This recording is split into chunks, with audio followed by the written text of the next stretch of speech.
Estamos começando mais um episódio do OABeiros Cast. Pode chegar batendo que estamos firmes E fortes. e fortes. Aqui ao meu lado, professor Tiago, apresentador do OABeiros Cast. Professor, hoje, literalmente, uma ilustríssima convidada. Perfeito, uma ilustríssima convidada que vai abrilhantar o nosso debate, as nossas histórias, trazendo aqui o legado, né, da família dela, trazendo aqui a história de vida dela, né? E para incentivar você, estudante, especialmente o estudante do curso de Direito, né, que está aí na estrada para superar o exame da ordem, para que você conheça novos caminhos, os caminhos da política, né, da boa política, o caminho de servir ao público. E é com grande prazer que nós recebemos no OABeiros Cast a nossa primeira convidada política, que é a deputada Cibele. Deputada, seja muito bem-vinda. Receba nossa eterna gratidão por estar aqui conosco e espero que a gente possa trazer suas histórias e levar para aqueles estudantes aquele desejo de adentrar na política e fazer o bem à sociedade. Seja bem-vinda, deputada. Professor Tiago, Ângela, é um prazer estar aqui com vocês. Queria cumprimentar todo mundo que vai assistir a esse podcast, dizer que hoje é um dia feliz. Eu sempre fico feliz quando vou a um podcast, porque a gente pode debater, escutar, mas também falar um pouquinho de todas as vivências e ser a primeira política a vir aqui me dá uma missão importante. Eu espero fazer essa entrevista uma boa conversa para que outras pessoas possam vir aqui também. Maravilha. E professor Tiago, ela é descolada na internet, viu? Bastante, Ela é bastante. descolada, e no dia 17 deste mês ela completou idade nova. Bem nova, mas com muitas responsabilidades. Inclusive, nós vamos colocar agora um vídeo de uma pessoa muito querida. Acompanhe. 17/7/1997, nascia Cibele Moura, minha primeira filha mulher, minha princesa, minha filha adorada por todos. E a gente sabia já ali que ela ia crescer muito amada, muito querida por todos nós que fazemos a sua família. Hoje é o dia dela. E o que a gente não sabia é que ela ia se transformar nesta mulher guerreira, batalhadora, tão defensora do povo de Alagoas e hoje exercendo o seu mandato de deputada estadual para atender, para trabalhar, para brigar pelos alagoanos. E hoje, minha filha, o que eu tenho para lhe dizer é o tamanho do meu amor por você. Não só eu, sua mãe, suas irmãs, seus irmãos, suas avós, toda a sua família, todos os seus amigos e todos os seus admiradores. Feliz aniversário. Continue assim, atingindo seus objetivos, procurando o bem para Alagoas, procurando o bem para os alagoanos. Parabéns, Cibele Moura. Que bacana, deputada, que bom, que bacana, né? A gente percebe que a política vem de berço, né? Graças a Deus eu tenho uma família que, além de me ajudar muito, me dá um grande exemplo. Exemplo de gostar de gente, de trabalhar. Meu pai, que vocês acabaram de ver, é um cara que eu brinquei com vocês aqui, fala bem demais. E é um dos grandes exemplos que eu tenho, principalmente dentro de casa. Meu pai e minha mãe fazem política com seriedade. A gente tá acostumado a ver político que normalmente esconde o sobrenome, que não quer dizer da onde veio, que a família faz política. Eu aprendi desde muito nova que a gente tem que honrar as raízes, saber de onde veio, reconhecer, inclusive, os privilégios que teve para chegar onde está. Então, eu tenho no meu pai e na minha mãe grandes espelhos e também uma grande cobrança por admirá-los tantos e achar o trabalho deles tão bonito. Eu não posso decepcioná-los nunca, então o trabalho tem que ser sempre dobrado. Parabéns, deputada, parabéns. Obrigada. Para além da senhora elogiar tanto seus pais, que bom tê-los vivos, né, e poder dizer isso a eles ainda em vida, que isso é uma dádiva, um presente maravilhoso, a gente poder cuidar de quem tanto cuidou da gente, É verdade. né? Isso. E é uma pergunta que a gente vai fazer para a deputada da responsabilidade. A senhora acredita que por ter o pai prefeito de Paripueira, a mãe ex-prefeita da Barra de Santo Antônio, a senhora acredita que a responsabilidade veio muito mais cedo? A senhora acredita nisso? Olha, eu vou até contar aqui um pouquinho de como foi a minha primeira eleição. Muita gente nem sabe, acha que... a deputada Cibele foi candidata a primeira vez porque levou uma pressão política ali do grupo político, da mãe, do pai, e de toda essa turma que nos acompanha, graças a Deus, até hoje. Mas eu quero que fique claro aqui que na primeira eleição meu pai era contra eu ser candidata, tá? Meu pai era contra, minha mãe também ponderou várias vezes. A gente tá aqui no podcast sobre a OAB. Naquele momento eu era estudante de Direito. Minha mãe queria que eu, antes de qualquer coisa, terminasse a faculdade. Eu vim terminar a faculdade depois, mas tive que trancar 1 ano por conta da campanha. Não fiz OAB até agora por conta do mandato. E aí essa era a preocupação que minha mãe tem até hoje, inclusive, de que ali para ela, o que ela sonhou, e cada mãe sonha para os seus filhos um futuro, ali ela sonhou para mim, ó, eu quero que minha filha se forme em Direito, faça OAB, monte o escritório dela. Eu sempre gostei de Direito de Família. Então, e ali, se ela quiser seguir a política, já mais amadurecida. E aí, quando eu fui candidata aos 21. Mas a minha pré-campanha começou aos 19. Eu era uma menina, uma adolescente, praticamente. Saindo da adolescência, entrando... Isso a contragosto do pai. A contragosto do meu pai. E aí, eu fiz uma aposta com ele. Eu fiz, olha, eu quero ser candidata a deputado. E a gente vai ter um problema aqui. Porque se eu tiver o seu apoio, eu tenho chance de ganhar. Se eu não tiver, eu sou candidato do mesmo jeito. Só que vai ficar mais difícil. Aí ele fez, tá, vamos fazer um combinado. Eu vou lhe dar 6 meses. Se em 6 meses você conseguir me provar que essa candidatura é pra valer e não é uma brincadeira de um adolescente, eu lhe apoio. Eu, ok. Comecei. Isso ele, no exercício do mandato, Isso, à época. Isso minha mãe prefeita e ele ex-prefeito. E aí a imprensa toda dizendo, Abraão é candidato a deputado, Abraão é candidato a deputado. E eu em casa sabia que ele não era candidato a deputado naquele momento. Ele me dizia, não quero mais. Ele tentou ser deputado 2 vezes. Não teve êxito naquele momento. Falei, não quero mais, já gosto de rodar o estado, mas gosto com mais tranquilidade. A vida do deputado ela é muito corrida, você tem que andar muito, não tem hora pra voltar pra casa. Eu já tô mais velho. Vou apoiar algum amigo. Eu falei, você não vai apoiar um amigo, você vai apoiar a sua filha. Aí ele, ó, você tem 6 meses, me prove, não vou fechar compromisso com ninguém. Se em 6 meses eu ver, com 2 meses, a gente rodou uma pesquisa em Maceió, eu apareci entre os 10 primeiros em Maceió. Que bacana. Sua primeira disputa eleitoral foi dentro de casa, né? Exatamente. Mas meu pai ali naquele momento, ele me ensinou uma coisa também. E assim, e depois de um tempo você começa a ver os ensinamentos que seus pais dão, que os pais da gente dão. No passar do tempo, na hora a gente não entende tanto. Fiquei até com raiva dele, eu fiz, como é que ele não vota em mim logo de cara? Mas ali eu entendi de que isso aqui que a gente faz não é brincadeira. Não podia ser um desejo, um capricho de uma menina de 19 anos, quero ser política, quero ser candidata e vou. Ali eu tinha que provar, não a ele, mas a todos aqueles que confiam nele, de que o meu nome era um nome possível, eleitoralmente falando, claro, mas principalmente que a gente tinha ideias, que a gente tinha propósito. Eu lembro que saiu uma matéria, na época da eleição, me chamando de Patricinha. E eu fiquei revoltada. E foi a primeira vez que eu senti o que é que me aguardava no mandato em tom de críticas que às vezes, e muitas vezes, são injustas. A gente faltava acho que 2 meses para a eleição. E aí eu fui capa de um jornal 3 domingos seguidos. E eu, meu Deus do céu. E era assim, o tom da crítica. Patricinha, o pai vai eleger. Eu fazia, minha gente, eu trabalho tanto. Tô trabalhando tanto, tô querendo tanto. E aí, eu conversando com uma amiga nossa.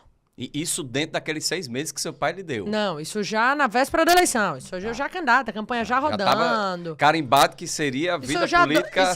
Isso eu já há 2 anos correndo. E aí, começaram a chamar de Patricinha. Aí eu lembro que uma amiga nossa olhou pra mim e fez... Se Deus quiser, você vai ganhar a eleição. E quando você ganhar, você vai provar que não é a Patricinha.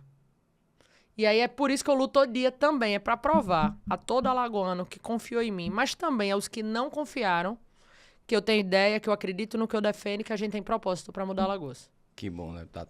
Essa sua história, deputada, prova também que nem sempre você vindo da família política é só benefício, né? Você tem alguns desafios, né? De provar que você tem propósito, que você tem ideias, né? Que você tem nome, que você tem viabilidade. Olha, eu acho que tudo na vida a gente tem desafios. Claro, e aqui eu não vou mentir para quem nos ouve, não é uma Claro que vir de uma família política que tá dentro do meio é igual a um médico que acabou de se formar, um recém-formado médico. Se o pai e a mãe, um é cardiologista e o outro dermatologista há 50 anos, esse médico recém-formado vai ter muito mais facilidade de entrar neste mercado. É a mesma coisa do político, é óbvio, e que é mais simples para mim neste sentido. Mas isso dizer que é mais simples não quer dizer que é mais fácil. Dificuldades a gente tem, as meninas que nos ouvem sabem que mulher em qualquer espaço a gente sempre tem uma dificuldade a mais, um pezinho atrás a mais. Perfeito, perfeito. E ela foi eleita a deputada mais nova do Brasil. E da história de Alagoas até hoje, graças a Deus. Da história de Alagoas. Parabéns. Isso serve de incentivo, né? Serve, deputada, assim. Com certeza. Tem recebido retorno, assim, de mulheres, especialmente de mulheres, né, que se espelham em ti? Muito, muito, muito. É uma coisa impressionante, assim. A gente chega... Eu gosto muito de rodar Alagoas, eu gosto muito de ir no interior. Essa semana, por exemplo, eu vou a 3 interiores. É uma prática minha e do mandato, porque é onde a gente consegue conversar com as pessoas. Mas é impressionante quando eu chego nos lugares. Normalmente as pessoas vêm falar comigo, são mulheres, e é impressionante mais ainda que são mulheres muito jovens. Meninas de 20 e poucos anos que vêm dizer, olha, lhe sigo, acompanho, gosto do seu projeto. Isso acontece também um pouquinho, e eu tenho certeza disso, por conta das pautas que a gente levanta no mandato. Eu defendo, por exemplo, entrega de absorvente para meninas carentes. Existe um dado a nível de país que 1 a cada 4 meninas já faltou aula por conta que não tinha absorvente. Se a gente fizer uma conta rápida, 1 a cada 4 meninas faltou aula. Vamos dizer aqui que o período menstrual são 5 dias. Isso dá em torno de 3 meses por ano. 3 meses por ano significa que essa menina falta 3 meses de escola por ano. 90 dias que essa menina não vai na escola. Ah, mas ela só deixou de aprender. Ela deixou de se alimentar. A gente tem um dado também que a maioria dos nossos jovens de idade escolar tem na escola a sua principal refeição do dia. Então, você, entregando absorvente, você combate a evasão escolar, você combate a fome, propriamente dito, e você ajuda, inclusive, financeiramente dentro de casa, porque aquele pai, aquela mãe, tem menos uma boca para alimentar ali naquele momento da merenda. Então, são essas pautas que elas só existem, eu digo isso sem medo de errar, essas pautas só existem porque Alagoas decidiu eleger uma mulher jovem, naquele momento com 21, hoje com 28 anos. E aqui não é nenhum demérito a nenhum colega meu, a nenhum deputado, muito pelo contrário. Mas imagine vocês, existe deputado na Assembleia que tem 28 anos só de mandato. Eu tenho 28 anos de vida, tem gente que tem 28 anos de mandato. Esse cara, que hoje deve ter seus 60 e poucos anos, ele não sabe da problemática, ou se sabe, não é uma coisa que acha importante, de que as meninas estão faltando aula porque não tem absolvente. Porque não vive o dia a dia do absolvente, não tem que usar absolvente todo mês. E aí essa pauta, para chegar em mim, é mais simples, porque eu descobri essa pauta, inclusive, em uma visita a uma escola. Uma menina veio me contar. Deputada, faltei aula porque não tinha absolvente. Vocês imaginam uma menina de 16 anos chegando num homem de 60 para contar isso, falar, dessa né? pauta pra chegar? É uma intimidade dela, né? Então, a Assembleia e qualquer legislativo é importante a gente ter essa pluralidade para poder chegar a essas pautas diferentes também. Então, Alagoas elegeu, e aí, de novo, agradeço muito, uma jovem aos 21 anos de idade. Sou a deputada que até hoje tem o título de deputada mais jovem de Alagoas. Hoje a gente tem outra deputada, mulher também, mais jovem que eu na Assembleia, o que eu acho extremamente importante. Fico feliz que eleição que vem a gente consiga eleger de novo mais pessoas jovens, que a gente consiga colocar gente nova dentro da Assembleia também, não só em mandato, mas também em idade, para que a gente possa ter essa pluralidade de ideias. Quando a gente elege um jovem, esse jovem já está, principalmente na minha geração, eu sou da geração da Gen Z. É assim que chamam na internet. Gen Z. Geração Z. Que é a geração de 97 a 2010, se eu não me engano. E eu tô ali no limbo, porque eu nasci em 97. E essa geração é a geração que hoje cresceu com acesso a smartphone, cresceu Com toda a tecnologia Já do mundo utilizando disponível. a tecnologia, ela foi se desenvolvendo junto com a minha geração. Eu, quando fui pro colégio a primeira vez, mais nova, a gente usava uns lanterninhas. Mas eu nunca fui pro colégio sem celular. Eu fui com lanterninha, não era smartphone, mas já tinha o celular. Aquele Nokiazinho azul. E aí, foi crescendo. Quando eu tinha 17 anos, a gente já tinha rede social. Eu cresci do MSN, que passou pro WhatsApp. Depois veio Orkut, final do Orkut e Então, assim vai. a gente caminhou aquilo. Então, você está falando da primeira geração que sabe, por exemplo, o que é inteligência artificial. A primeira geração que entende de algoritmo de Instagram, que entende da tecnologia, e a gente precisa dessas pessoas dentro da Assembleia. Vou dizer aqui para vocês, eu não apresentei esse projeto ainda, então vou lançar aqui em primeira mão, mas eu estou estudando, a gente está construindo um projeto para regulamentar o uso da inteligência artificial dentro do poder público do estado de Alagoas. Por que isso é possível? Porque a minha geração, e aí quando eu digo minha geração, eu me refiro também aos meus assessores, que também são muito jovens, a gente fez uma equipe muito nova, para que a gente possa entrar nas pautas atuais. A gente precisa discutir em Alagoas inteligência artificial. A gente precisa discutir em Alagoas, vou dar um exemplo. É a pessoa ir ao posto de saúde, uma pessoa surda, por exemplo, e ela não conseguir ali se comunicar, porque não tem ninguém que se comunica com ela, mas existe uma inteligência artificial que ela faça 2 toques Faça a aqui interlocução com ela, né? e ela consiga fazer a tradução de forma simultânea.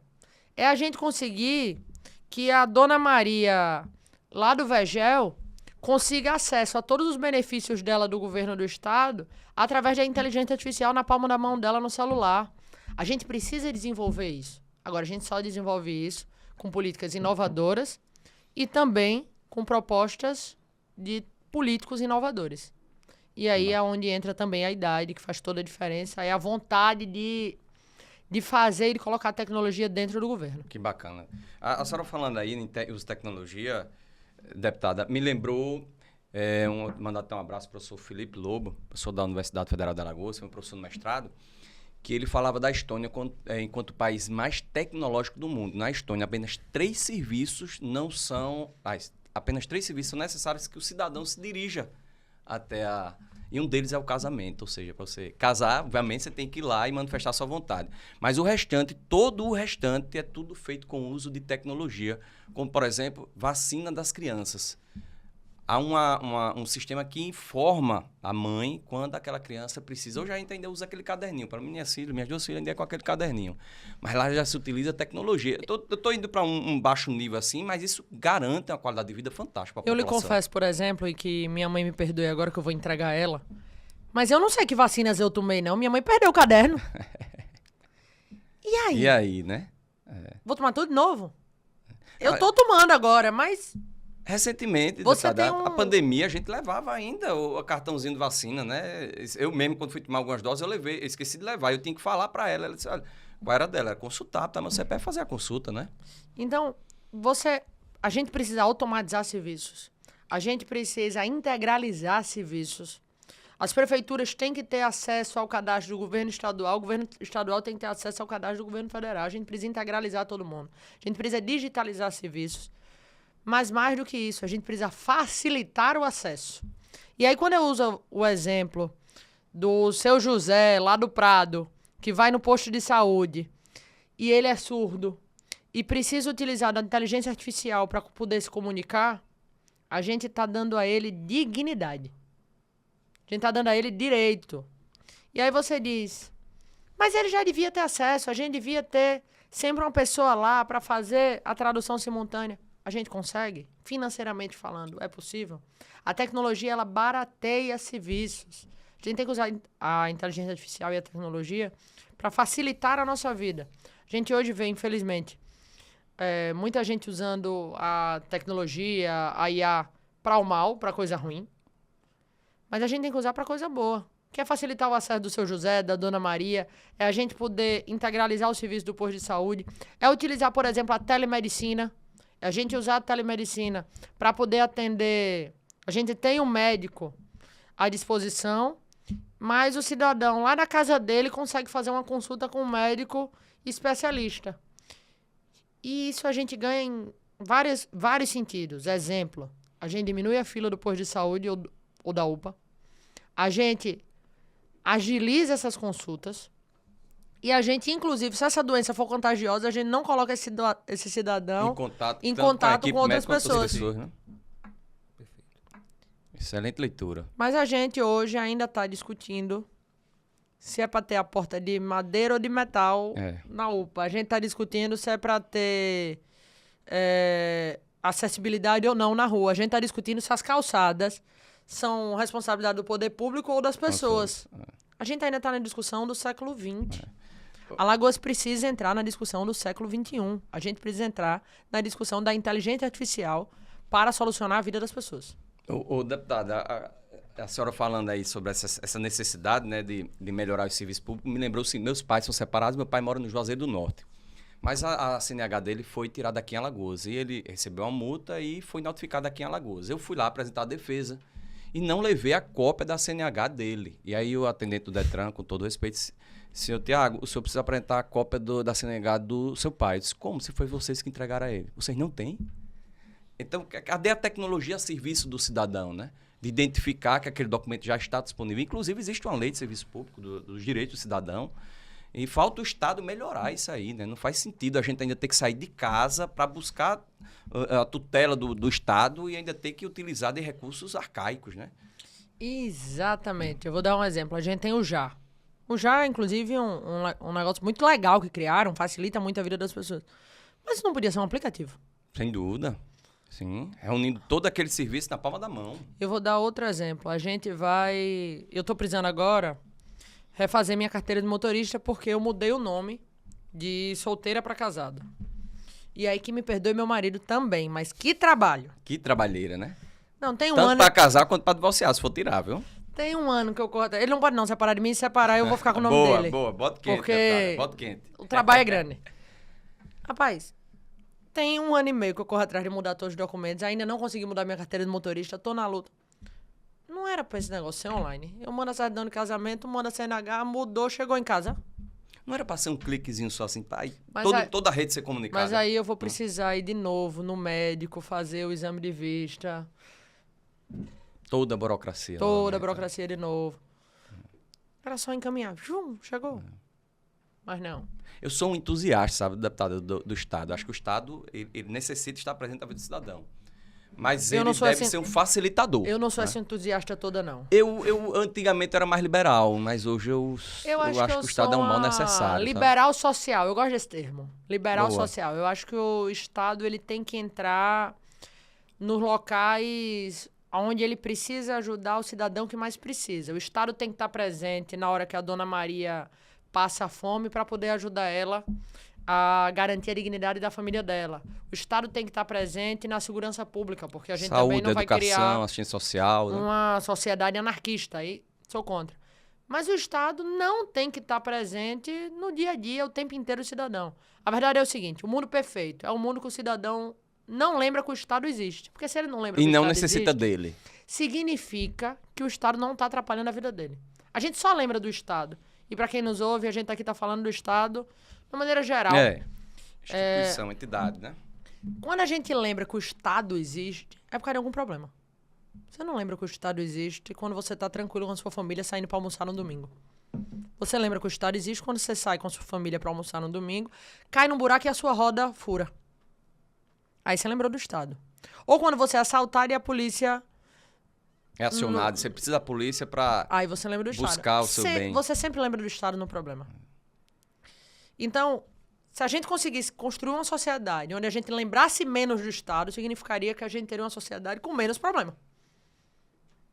E mais justa e igualitária, né? Eu sou uma social liberal. Eu acho que menos Estado, mas claro, nas necessidades, em quem mais precisa, o Estado não pode se abster. Principalmente com a quantidade de imposto que a gente paga, o Estado não tem que se abster de resolver os problemas de quem mais precisa. Eu costumo dizer, deputada, que na vida você vai sempre ter um sócio, independente da profissão que você escolher exercer.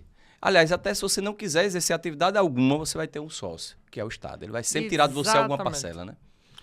Deputada, eu queria saber o seguinte, vamos para sua infância, vamos para sua adolescência, como é que Vamos foi? lá. Foi aonde? Foi lá em Paripoeira? Foi aqui em Maceió? Onde é que se deu? Onde é que se criou a deputada Cibele Moura? Foi um pouquinho dos dois, é um mix de Paripoeira com Poço. Todas as férias a gente passava ali em Paripoeira, meu pai sempre levou muito a gente pra lá, então a gente ia pra Paripoeira, brincava ali na praça, brincava ali na praia. Mas os meus sábados todos, desde que eu me entendo por gente, a gente ia lá pro Poço, lá na frente do trilho do trem, lá na Avenida Maceió. Minha avó morou lá há um tempo também. Então a gente ficava ali, morava minha avó e minha tia. E minha avó, hoje, eu não vou dizer a idade dela, mas... Mentira, eu vou dizer. Vó, então eu tô pedindo perdão pra minha família inteira, vai mais uma. Minha avó hoje tem 76 anos, eu tô com 28. Minha avó ali com seus 50 anos, carregava 3 netos, eu, minha irmã e meu primo Gabriel. Minha irmã e meu primo são 2 anos mais novos que eu, então eu com 10 anos, os meninos com 8. Todos os sábados, sem medo de errar, a gente saía da casa dela, caminhando até o Sesc. Aí ela colocava a gente no Sesc, a gente passava o dia brincando, voltava andando, aí parava no mercadinho ali do Seu Zé, ele tinha um laticínio. A gente comia um pão com queijo, um negócio, e voltava pra casa dela. Todos os sábados. Então, a gente cresceu, graças a Deus, eu tive uma infância que hoje, infelizmente, poucas crianças têm condição de poder brincar na rua, de andar na rua sem medo, de conhecer todos os vizinhos. Então, a gente saía ali do mercadinho do Zé e conseguia voltar pra casa da minha avó. Minha tia tinha um salão de beleza ali na rua, então... Toda a vizinhança era conhecida. Minha avó, de vez em quando, buscava a gente dentro da casa dos outros, dos amigos. Então, a gente teve essa sorte de ter essa infância que, infelizmente, pouca gente tá tendo hoje. Já na sua infância, na sua adolescência, sua família já exercia cargos políticos. Já nascia esse desejo? Você já olhava para eles e mirava você igual a eles? Você tanto quanto eles? Como é que era? Eu queria ser prefeita de Paripoeira, aos 10 anos de idade. E aí, a vida me levou a ser deputada. Mas, naquele momento, meu primeiro sonho, assim dizendo, pelo menos que eu lembro, era ser prefeita de Paripoeira. Porque é a cidade que a gente ama, que a gente gosta, que eu sempre tive muitos amigos. E aí, eu sou muito apegada a meu pai e minha mãe, mas a meu pai a gente tem uma conexão, que eu acho que é uma conexão de alma mesmo, assim. A gente gosta das mesmas coisas, a gente fala das mesmas coisas. Eu lembro de um almoço, eu devia ter 12 anos de idade no máximo, e a gente foi... Vocês devem lembrar da família Juliano. Sim, restaurante ali na praia. E ali, naquele restaurante, tava eu, meu pai, minha mãe e minha irmã. Minha irmã não gosta de política. Minha irmã tá se formada em Direito, tá? Formada em Direito, tá se formando em Medicina agora. Aos 25 anos de idade, tá terminando a 2ª graduação. Legal. E aí, ela diz, eu não gosto, eu gosto de estudar, eu gosto de ficar aqui, eu sou mais acadêmica, não é tão comunicativa. Então, e aí... Isso desde pequena se demonstrou. E aí a gente almoçando, eu, meu pai, minha mãe e minha irmã. E eu com meu pai conversando, com 10, 12 anos de idade, falei tanta besteira de política, aquele negócio e tal. Minha irmã, eu lembro como hoje, minha irmã olha pro meu pai bem sério e faz, ô pai, a gente pode falar de alguma coisa que eu entenda e que eu possa participar? Então, eu lembro dessa cena porque eu lembro da minha mãe dizendo, Abraão, tá bom, vamos mudar o assunto, deu a conversa aí com a Cibele, muda aqui o assunto. Então, desde pequeno eu gostei, sempre acompanhei. Eu tive um blog que escrevia de política aos 16 anos de idade. Durou 1 ano só, mas toda semana eu escrevia... Participou de política estudantil, deputada? Não. Eu vim participar de política partidária aos 18 anos. E aí participei de algumas eleições dentro da juventude do PSDB, partido que eu participava.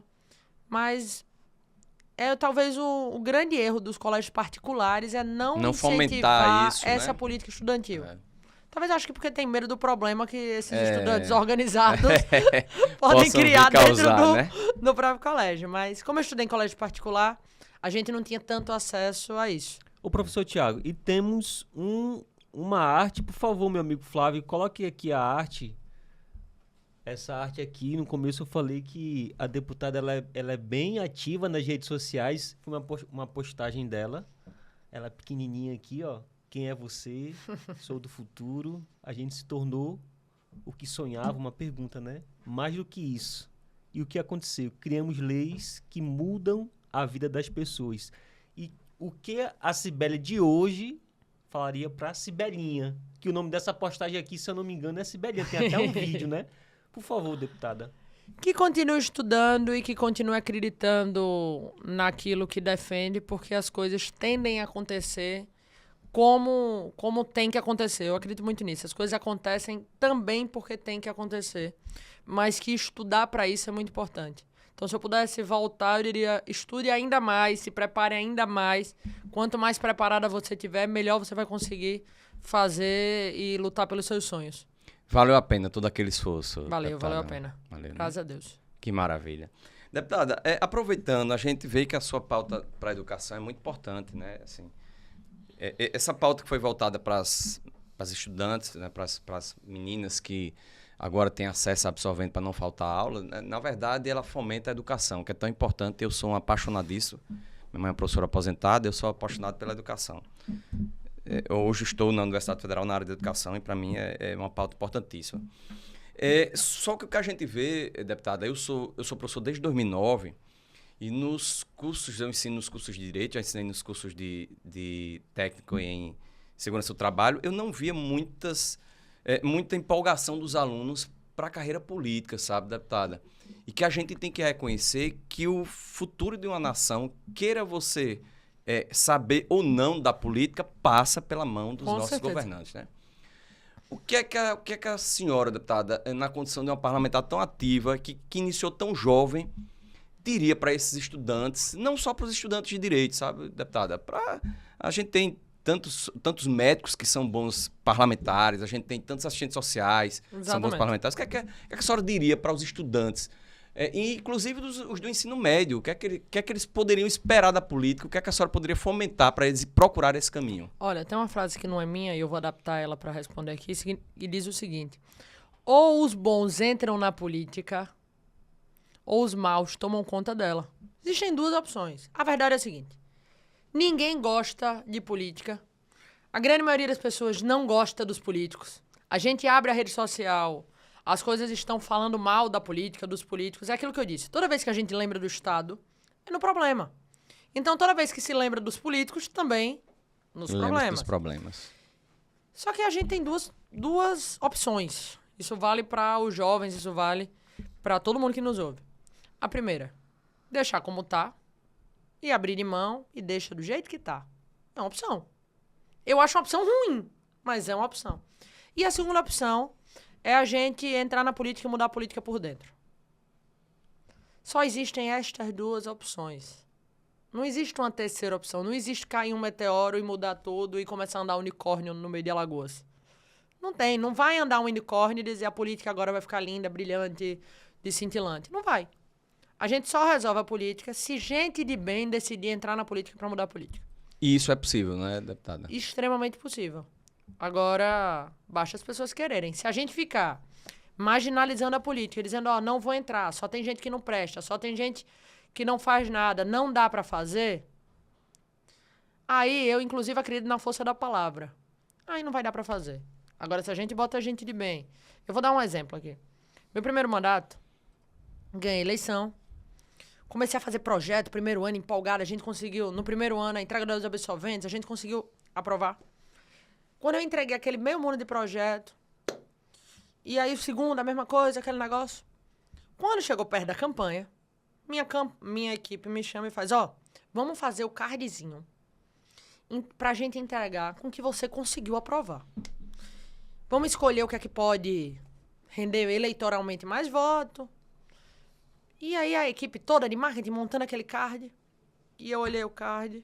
Falei, minha gente, a gente apresentou quantas propostas entre indicações, leis? 430, se eu não me engano. 430 proposições a gente apresentou no primeiro mandato. Aí que legal, isso é muito ou é pouco? Como é que tá? Aí um assessor meu olhou pro lado e fez, antes de você, a pessoa que mais tinha apresentado propostas, hoje é senador da República, que é o Rodrigo Cunha. E tinha apresentado menos de um terço que você apresentou nas 400. Caramba. E aqui não é, do que fique claro, não tô dizendo que alguém é bom, que aqui é ruim. O que é que eu tô querendo dizer? Porque quando a gente entra com vontade de fazer, tem muita coisa para fazer. Eu entrei aos 21 anos de idade e apresentei durante 4 anos mais de 400 propostas para o povo de Alagoas. É porque Alagoas precisa de muito mais do que isso, inclusive. Precisa mais do que 400 soluções.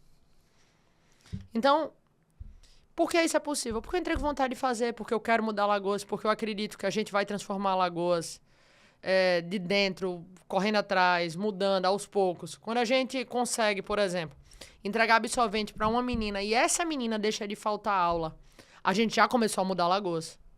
Quando a gente entrega o absorvente, a menina vai para a escola, significa que a gente mudou o futuro de uma alagoana, a gente está mudando Alagoas. Quando a gente consegue botar 10% na nota da Uncisal e um alagoano passa na Uncisal por conta dessa bonificação, a gente está mudando Alagoas. Quando a gente coloca um estuprador, um pedófilo para fora do emprego público de Alagoas, porque hoje é proibido por lei minha, a gente está mudando Alagoas. Então, a mudança de Alagoas, repito, não vai ser um unicórnio vindo cintilante e resolvendo todos os problemas do mundo. Ela vai ser nas pequenas coisas, na mudança do dia a dia e transformando a vida das pessoas. Boa. E a política, deputado, é um processo inacabado. Ele nunca vai terminar. Não, tá Nunca, bom, jamais. nunca. É sempre se renovando e a gente precisa disso, né? Eu sempre digo, deputada, em sala de aula, que os alunos, eles... Como eu tenho contato com eles, né? Mas eu tento falar isso até numa roda de conversa, que vocês se decepcionem até com os políticos, os maus políticos, mas nunca com a política. Exatamente. A ciência, ela é boa, ela é necessária. Eu gosto muito de uma frase de Padre Fábio de Mello, que ele diz assim, ó, você pode se decepcionar com um representante, mas jamais com um representado. Eu trago isso para a vida da política. Eu sempre digo para os estudantes, olha, você pode não gostar do deputado X, do vereador Y, do governador Z, mas da política não, porque ela é necessária. Ela é fazer o bem, a arte da política, a ciência da política, né? É resolver problema. Sim, É com resolver certeza. problema. Então, eu aprendi a vida inteira. Você quer ser político? Político tem que estar pronto e preparado para resolver problema. E o bom político é o que entende que a missão dele é resolver problemas e tem capacidade de articulação para resolver problemas grandes. Que resolver problema pequeno, todo mundo sabe. Difícil é resolver problemas grandes. É conseguir aprovar leis difíceis, é conseguir entrar em temas, por muitas vezes, polêmicos. A gente passa um momento desse país, talvez o momento mais polarizado da Mais história delicado política. da história. A gente passa por um momento complicado. Sim. Mas os bons políticos são aqueles que conseguem ir lá na ferida e resolver o problema. Eu já vi muito bom político perder a eleição. E já vi muito mau político ganhar a eleição. Então, a linha de quem é bom e quem é ruim não é necessariamente ganhar ou perder. Na minha opinião, tem um termo que eu gosto muito, significa honestidade intelectual. Para mim, o bom político é o que tem honestidade intelectual para defender o que acredita. Então, se você defende... Tem muitos bons políticos que eu discordo 100%.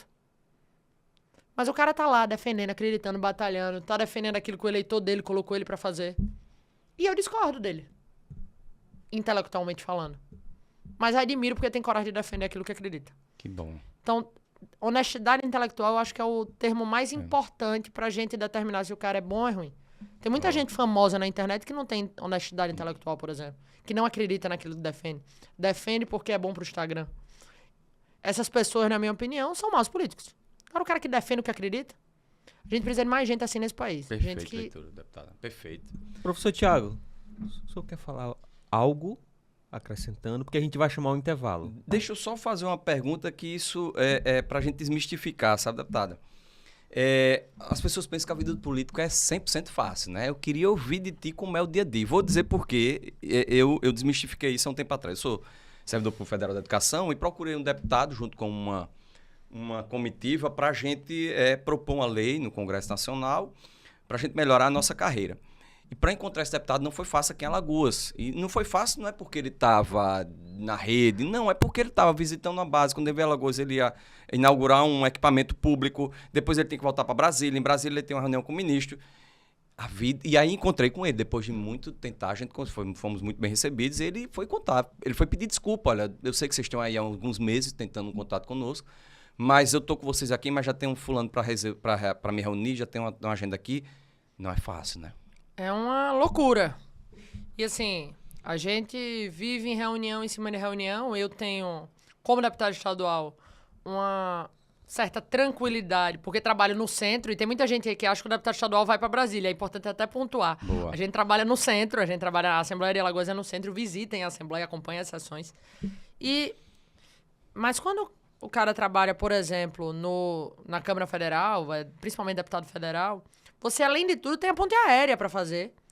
E, além disso tudo, a gente é gente. Precisa encontrar o marido, encontrar a esposa, ver os filhos, tem um aniversário, tem o pai, tem a mãe. Mas eu digo sempre assim, como tudo na vida, tem os prós e tem os contras. Então, se a pessoa decidiu entrar nisso, na minha humilde opinião, já sabia dos prós e já sabia dos contras, tem que estar disposto a dormir pouco, a dormir tarde, acordar cedo, encontrar muita gente e tentar fazer a reunião o mais rápido possível para conseguir fazer outra. Boa. Ângelo, vamos para o nosso intervalo? Vamos para o intervalo, professor Tiago, o papo tá bom. Bom demais. Bom demais. E na volta vamos falar sobre algumas curiosidades da deputada Cibele. Boa. Imperdível, não sai daí. Vamos ao nosso pequeno intervalo e daqui a pouco a gente volta.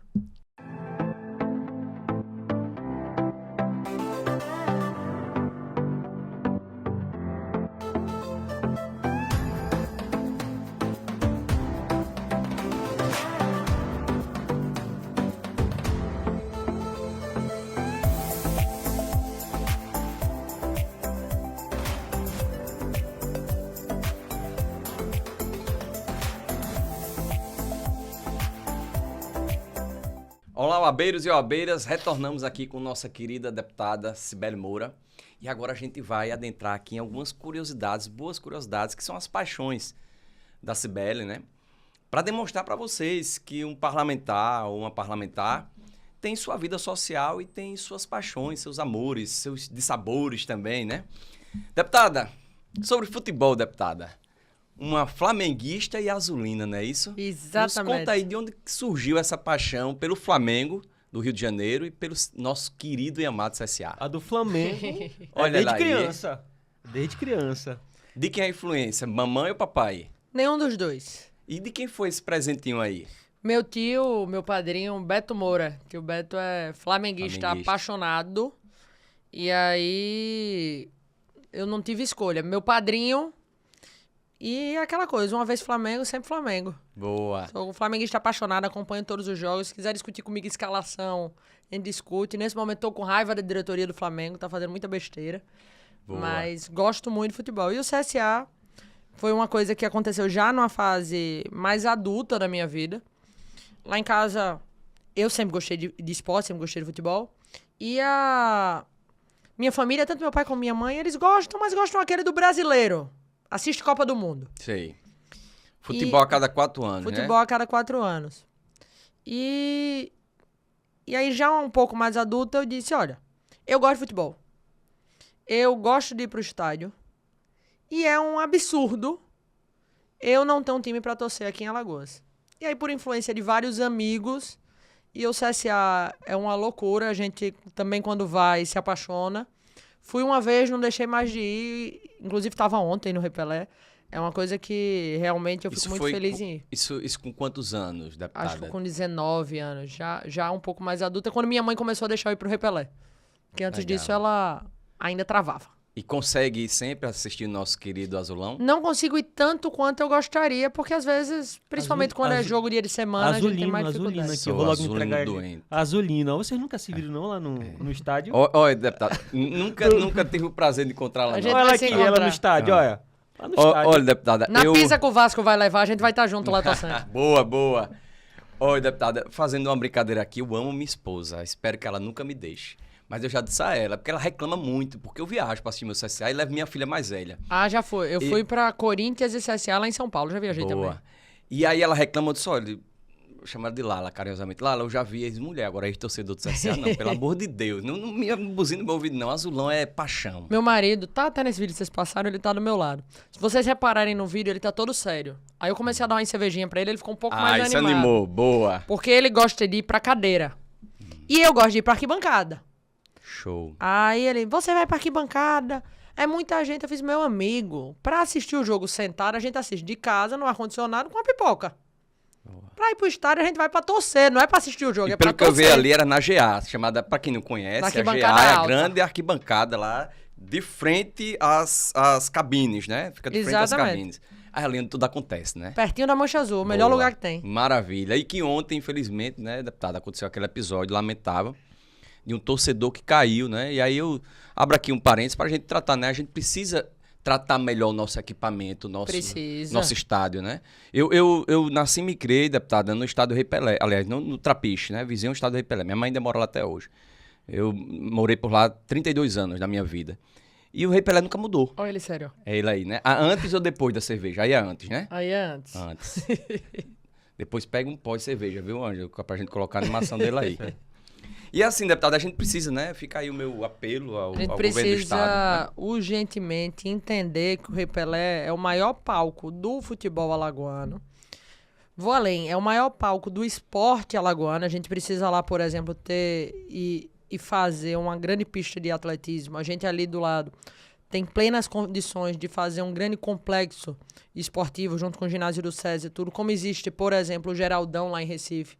A gente precisa entender que o Rei Pelé poderia e deveria ser nosso grande centro esportivo, não só para o futebol, do estado de Alagoas. O estado que revelou Marta, o estado do Firmino, o estado que revelou diversos craques, mas que infelizmente a gente não tem um equipamento público digno do torcedor alagoano. Um estado, deputado, que tem o nome do maior jogador da história do futebol mundial, que é o nosso querido Pelé, né? A gente tem um estádio antigo, muito antigo. A gente tem um estádio que a cada contagem diminui a sua capacidade. Mas mais do que isso, a gente tem um estádio que ontem um torcedor caiu numa vala. E aí eu vi alguns comentários na internet. Caiu porque estava no lugar errado. Caiu porque estava em cima da grade. Até concordo que essa pessoa estava no lugar errado, que não deveria estar ali, que ali é perigoso. Concordo com tudo isso que eu vi na internet. Mas por que será que o Maracanã, a cada 40 metros, tem um guardinha nas suas grades? Porque quando entra a bebida, quando entra a paixão do torcedor, às vezes o instinto de comemorar na grade acontece. Por que será que o Maracanã, depois de muito tempo, tirou as valas? Por que será que todos os estados do Brasil estão encontrando soluções para os seus estádios e Alagoas não? A gente não tem o Rei Pelé como prioridade. E aí, essa prioridade, ela passa pela construção dos clubes. E aqui, a gente precisa botar CRB, a gente precisa botar CSA, que vem fazendo as duas gestões grandes trabalhos, que vem ganhando jogos, que vem trazendo jogos importantes. A gente vai ter agora... CRB e Cruzeiro, CSA e Vasco. Teremos grandes jogos.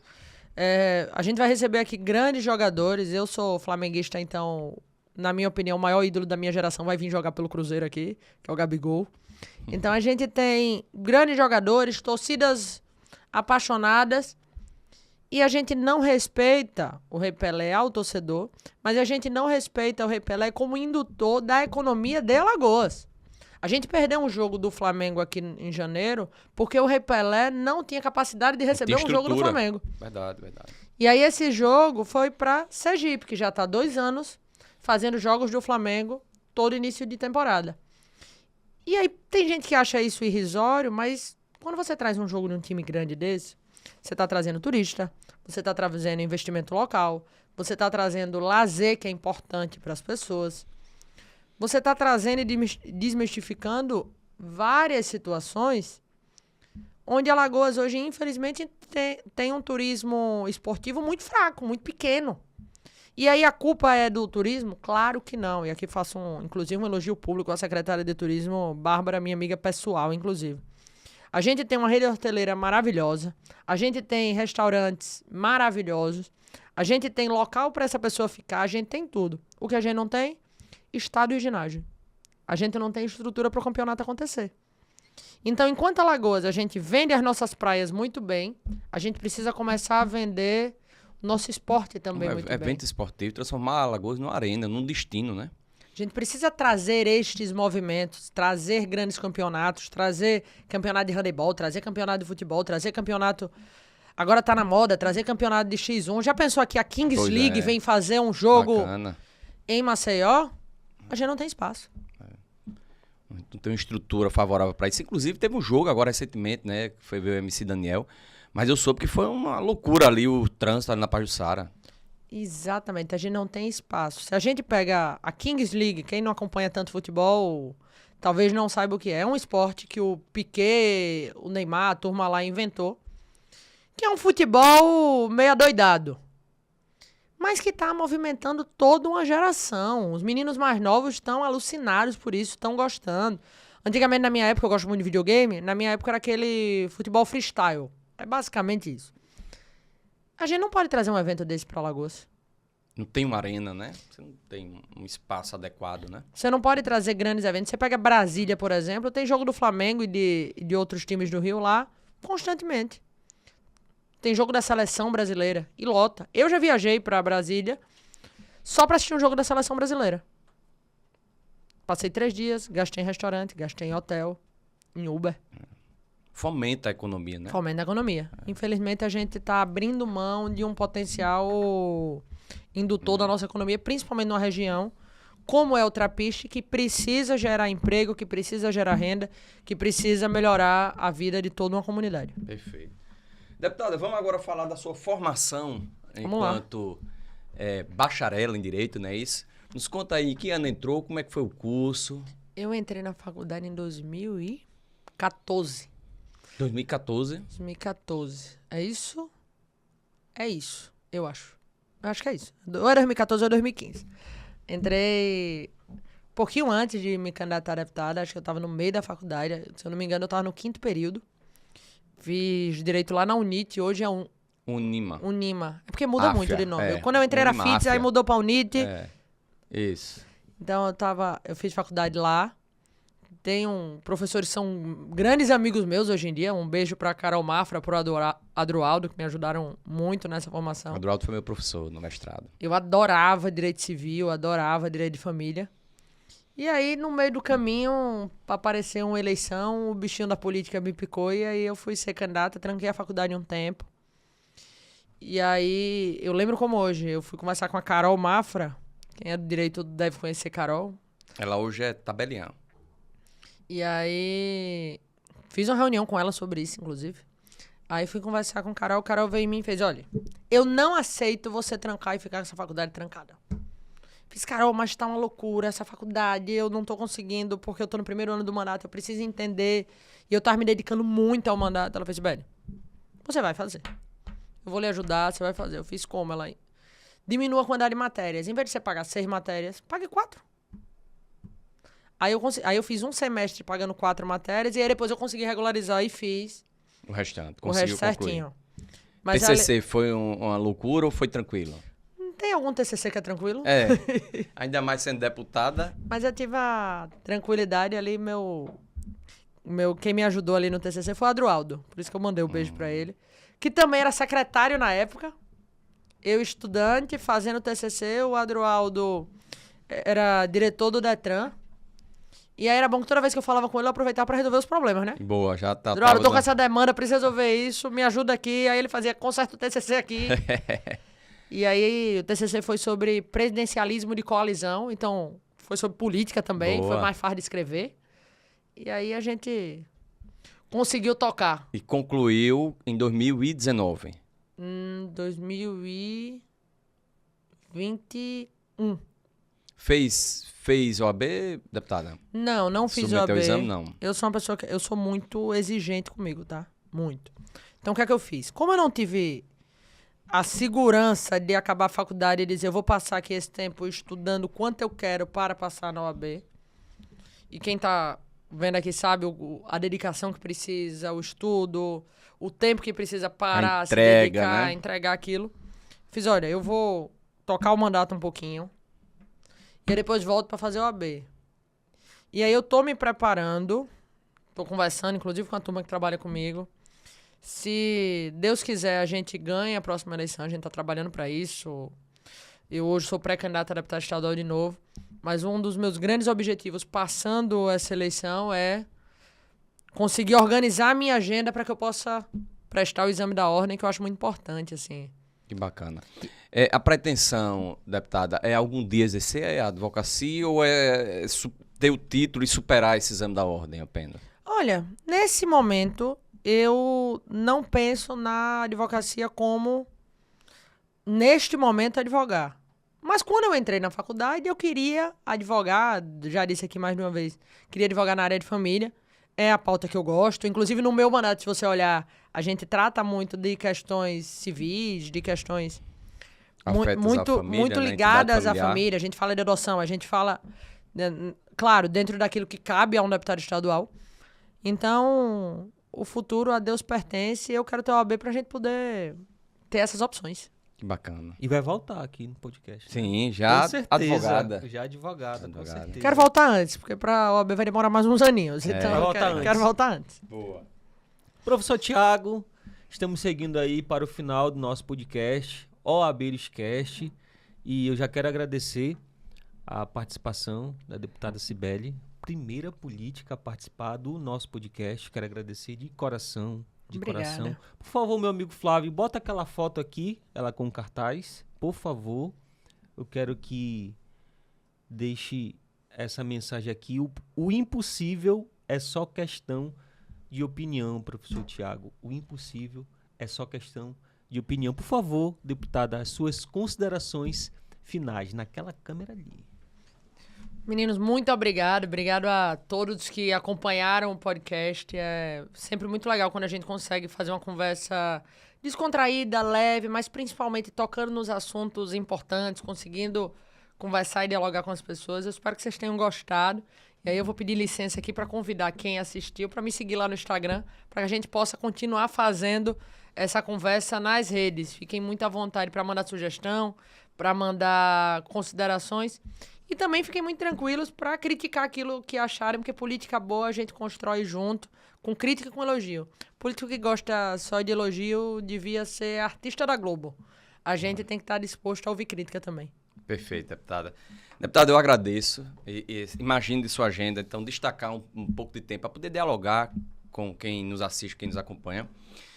E quero deixar registrado aqui, deputada, que cada pessoa que passa, né, que senta nessa cadeira, deixa alguma palavra que toca no coração de alguém. E a gente tem ouvido bastante, sabe, deputada? Recebido bastantes directs, como a gente chama, né, Ângelo?